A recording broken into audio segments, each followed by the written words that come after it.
एका डोंगराच्या पायथ्याशी छोटंसं गाव होतं. तिथे रमेश नावाचा एक तरुण राहत असे. तो स्वामींचा खूप जवळचा भक्त. दररोज सकाळी उठायचा, मठात जायचा, स्वामींसमोर बसायचा, पण कधी काही मागत नसायचा. फक्त शांतपणे बसून राहायचा.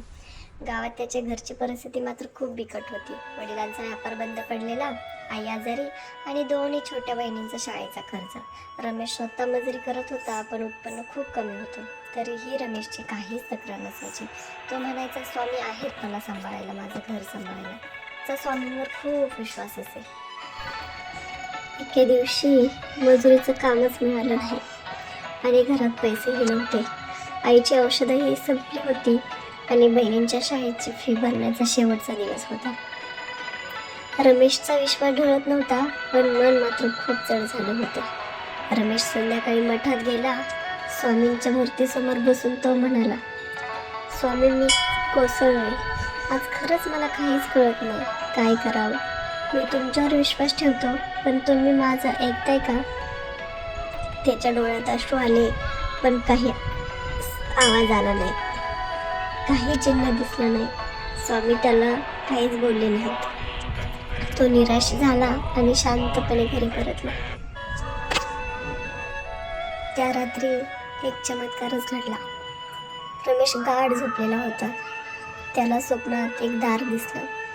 त्या दारासमोर तेजोमय प्रकाशात स्वामींचा आकाशासारखा विशाल पण प्रेमाने भरलेला चेहरा प्रकट झाला. स्वामी म्हणाले, बाळा, संकट तुझ्यावर नाहीत, ती तर फक्त तुझी परीक्षा आहे. तुझा विश्वास माझ्यावर आहे, म्हणून मी तुझ्या मागे उभा आहे. जरी तुला दिसत नसलं तरी मी तुझ्यासोबत आहे. रमेशने थरथरत्या आवाजात विचारलं, स्वामी, पण मग माझं घर, माझी आई, माझी बहिणी यांचं काय? स्वामींचा आवाज शांत पण निश्चय होता. उद्या सूर्य उगवेल आणि तुझं नशीबही उगवेल, अशी आशा ठेव बाळा, मी आहे.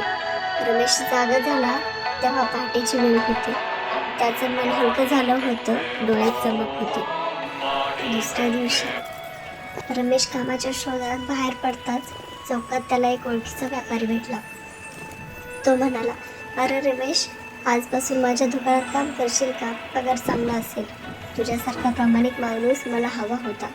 रमेश थक्क झाला, काहीच बोलू शकला नाही. घरी परतला तर आणखी एक बातमी. शेजारच्या काकांनी औषधासाठी थोडे पैसे दिले होते, कारण त्यांना अचानक असंच वाटलं की मदत करावी. आणि शाळेतून फोन. शिक्षक म्हणाले, रमेश, फीची काळजी करू नकोस. शाळेने तुझ्या बहिणींसाठी मदतीचा निर्णय घेतलाय. रमेशच्या डोळ्यात पुन्हा अश्रू आले, पण यावेळी ते वेदनेचे नव्हते, ते होते स्वामींच्या कृपेचे अश्रू.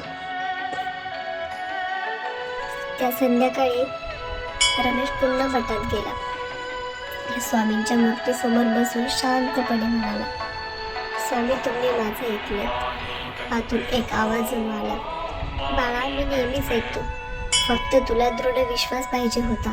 भक्ताचा भाव जितका शुद्ध, स्वामींची कृपा तितकी जलद असते. भक्ताचा विश्वास जेवढा अढळ होतो, तेव्हा स्वामी शांतपणे येतात आणि आयुष्य बदलून जातं. जसं रमेशच्या आयुष्यात स्वामी संकटाच्या वेळी त्याच्या पाठीशी उभा राहिले, तसंच स्वामी प्रत्येकाच्या आयुष्यात येतात, पण ते आपल्याला समजतच नाही. जेव्हा आपल्यावरती संकट येतात, तेव्हा स्वामी आपल्या पाठीशीच असतात. त्यामुळे स्वामींवरचा विश्वास कधी होऊ देऊ नका. फक्त एक हाक, स्वामी आपल्या हाकेने धावून येतात. ही कथा कशी वाटली कमेंटमध्ये नक्की सांगा.